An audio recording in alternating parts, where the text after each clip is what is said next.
local. Right. You know, we can just do. Whatever you want to do, I'll roll with it. Whatever you want to do. All right, so we're rolling. This is going to be a shitload of sports, part 2 of free agency in America.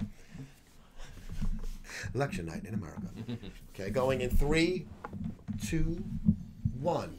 Keefus and I are back for more shitload of sports. On the last episode, we did the top 3 free agents in MLB hitting the market, and just to recap, they were Machado, Harper, and Kershaw. So hot lunch, Cleveland Steamers, glass bottom boats. I remember that from the last show. Yes, we also spoke about funny things that we would like to do with our fucking significant others.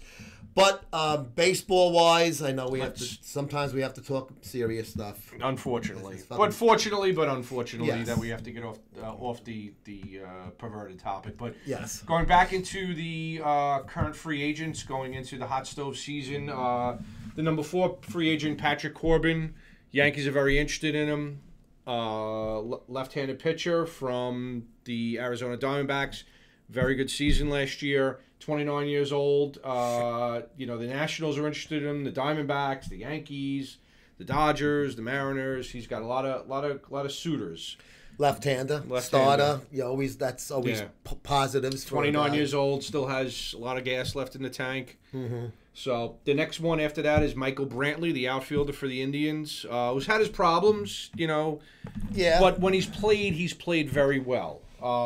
He's not the main guy in the lineup, and nor should he be. That's why he needs to go to a team like the Indians that have other himself very guys well. around if he, if he can, stay on the straight and narrow, for 3 years he could be a really good piece of a championship puzzle. See, that scares me, and I'm the type of person. If I were a GM, off the field behavior would have a lot to do with who I fucking bring in to even talk to. So if there's a guy with problems like that, I'm gonna probably have a lot of fucking. The owner's gonna have to fucking force me to fucking bring him in then. The San Francisco Giants are very interested in him. They traded McCutchen to the Yankees last year. Yeah. They had a hole in their outfield. I could see him going to San Francisco, where I'm not saying the discipline is lax, but it's not a huge market. The media is not right on top of you. Ever since Barry Bonds, there's not a lot of attention. I mean, they won 3 championships very quietly. It's hard. Sometimes you forget. Wow, the Giants won 3 World Series in what, like a 5-year period? Was it a 5-year period? I was going to say 6. Yeah, it was like 10, 12, and 14. And amazingly, yeah. Craig Kimbrell's another name that's out there on the free agent market. The reliever, he was for the Red Sox. I mean, I could see him staying with the Red Sox. They're not going to break up that team after 108 wins. Yeah. He's not Mariano Rivera. He almost blew a save in Game 5 against the Yankees. Was it Game 4? The game that the Red Sox won when they advanced in the ALCS or the ALDS. He almost blew that game. Yes. Yeah. So I could see him staying with the Red Sox. Dallas Keuchel's another name. My pick this year for Cy Young, but he didn't. Preseason pick for Cy Young. My pick for Cy Young did great in the fucking postseason. David Price. Finally, he saved it. He fucked me on my pick, but he saved it, so he won a ring. He got Cy Young. He got Cy Young for the postseason. Yeah. So Dallas Keuchel, I see him staying with the Astros. He likes to be where he is. Yeah, and also there's we're not getting into the whole nooks and crannies. The show would take too long. Who's restricted? How that would affect the team who signs him? They would lose. They would get a sandwich pick. The team that he left. But we're just going straight up free agents. But yeah, Keuchel. Houston's a fucking great team. I mean, Boston still is a great team. Got a great nucleus. Yeah. Nelson Cruz, 30 years old, mostly a DH now, but he's available. I could see some team grabbing him. I could see the Mets taking him. No more DH types. Putting him at first base. Wouldn't that be perfect? No, I do not want to see that whatsoever. Let him stay in the American League and fucking sit and spit fucking. That's a guy I could see going peanuts out in the bench. I could see him going to the Angels. Splitting time at first with Pujols. You know? Basically he's a fucking DH, and you squeeze him in wherever he's gonna hurt you the least. He's Lenny Harris. I like Lenny Harris. Could find a spot for him. Nathan Eovaldi would not be considered a top 10. It's fucking great. When he pitched that great, fucking 18-inning really game. did. I'm telling you, man, that fucking game was amazing. No, really I did not stay awake through the whole game, but I was fucking sleeping, waking up on the couch, and I woke up when Joe Buck fucking said deep to left, you know. Well, that would be Messa. Deep to left. No, Bill White. Remember that call? Deep to left. It's a home run. It's over the wall. Adam Ottavino, also another closer. You know, he's got nasty stuff, but being 33 years old, you know, what does a closer get? I mean, they can go longer closers. Yeah. But, you know, he's not coming in as not getting a long-term deal. He's not getting to be mistaken with Octavio Dotel. And the last two guys I wanted to, they're basically tied because they're catchers, is Yasmani Grandal and Wilson Ramos. Yasmani Grandal had a fucking terrible postseason for the Dodgers.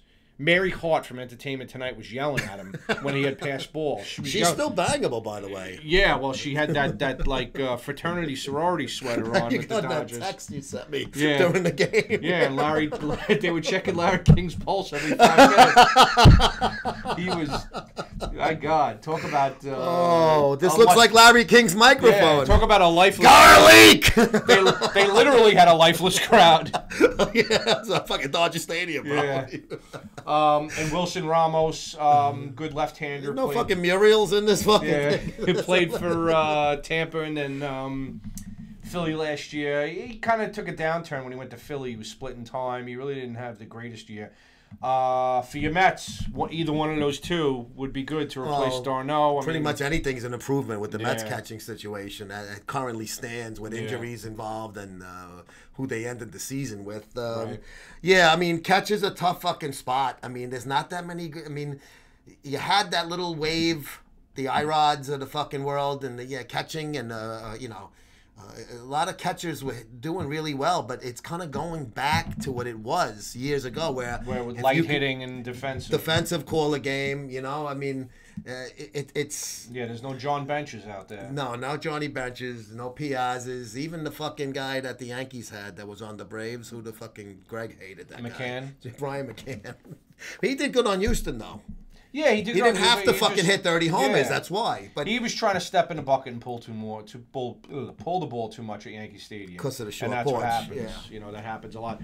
Greg hated him. He's like, McCann's fucking great. He kills the fucking Mets. Thank God he's out of the fucking division. Oh, that's great. He's only because he didn't watch the Mets as much as the Yankees. He's like, this fucking guy. I thought you said this guy was good. This guy blows. The last guy I want to talk about is the last real stud free agent, and he's a stud because of what he did this year, but he's 35 years old in his time.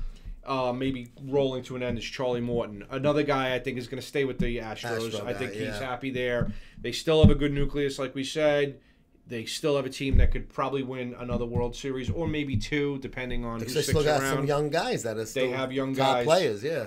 So, you know, time will only tell. But as the hot stove moves along, so will we. Oh, fuck and yeah. we'll keep you all advised of how wrong we were. Well, listen, we weren't totally wrong on the picks. I mean, we had some of the teams right. And I have your MVP right here, Mookie Betts. When did they announce that? Soon. I think that's a fucking slam dunk for him. Good call on that, by the way. But, so we're going to stick with the hot stove baseball. Obviously, we'll talk about a lot as things start to go. It's a lot of times you see a lot of things where they're waiting for that first one to fall, the first big name to go, and then all of a sudden that sets the tone for the other guys. And it's usually right around the owners meeting in December. Yeah. You know, when they pick that nice 5-star hotel somewhere, whether it be in Florida, Nashville, or Hawaii, right? Yeah. They ain't going to fucking Kalamazoo, Michigan, and they're not going to Columbus, Ohio, like bodybuilding, Tupelo, Mississippi. They go to high resort areas. Maybe they'll go to Branson, Missouri. They go see fucking the Brady Bunch there. Greg Brady does a fucking show there. Reba McEntire. But usually that first guy, if the owners, you hope that other owners like, please don't fucking give him the crazy money, because then the next guy's like, hey, the agent goes, my guy got it. His guy got it. I want my guy. My guy's better than his guy. Well, they did complain about collusion this offseason. I think collusion's good for the game. Yeah, I mean, to a level, it's good for the game. Keeps the fucking salaries. What it does is it's capitalism. That's what collusion is. Essentially it's the market blows up, or the market says you're not worthy of that. And who let the market hold the standard? And who's to make the determination? Let's say the owners go, I just can't afford to pay this guy that much money. If he can't afford to do it either, then that's fuck the player. Right. So I think collusion, sometimes you got to do that every once in a while. It's like the mafia wars. Like every 10 years this happens. Every 10 years. We'll go with the hiding. Gets rid of the bad blood. That's good. That's going to do it for us on this episode of A Shitload of Sports. He is Keefus. I am Joe. We will see you next time. And here's Sting to play us out.